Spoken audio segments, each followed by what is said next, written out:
Higit pa sa pagbabantay ng libro, ang misyon ko ay maging gabay sa inyo mula sa paggawa ng resume hanggang sa pag-abot ng mga pangarap. Mula sa kabukiran hanggang sa ating karagatan, kami ang inyong tulay.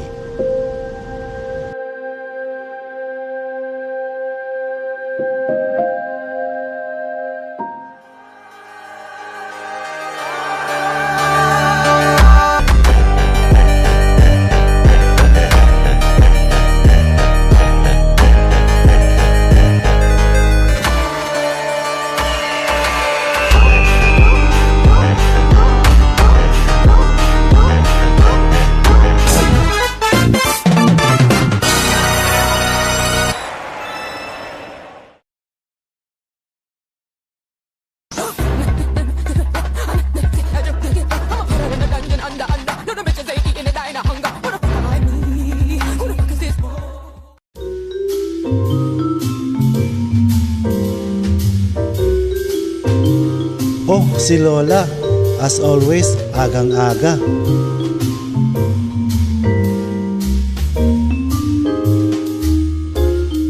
Ako si Josefina Doloroso Grande, 84 years old.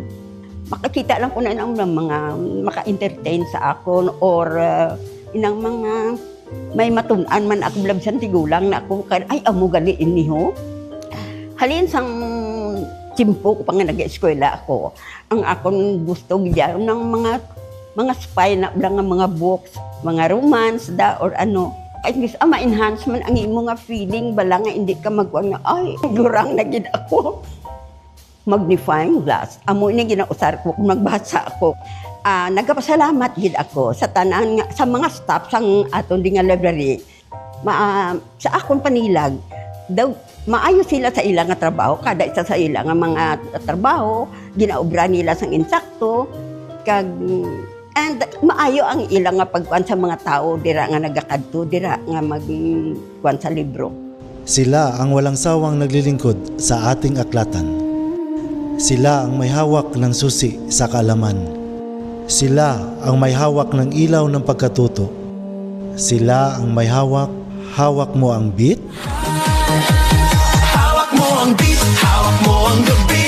Sa bawat galaw mo ako'y nabibi. Hawak mo ang beat, huwag mong bibitawan hanggang sa huling tugtog ng sayawan. Hawak mo ang beat sa ilaw at dilim.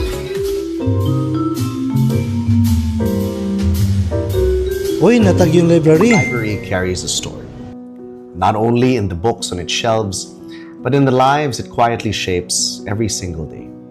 The Himamaylan City Public Library has been one of those places. Siyempre, heart.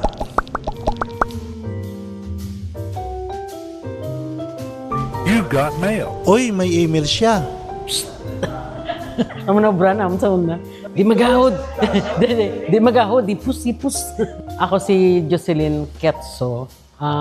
Nag-start ko September 2006 up to June 2019. Pasalamat din po nga nag-abo na ni sa mga library kay hasta mga apo ko subong maka-avail bilas ang amo ni nga ano diri sa library. Tapos nang daw hapos lang sa mga student subong.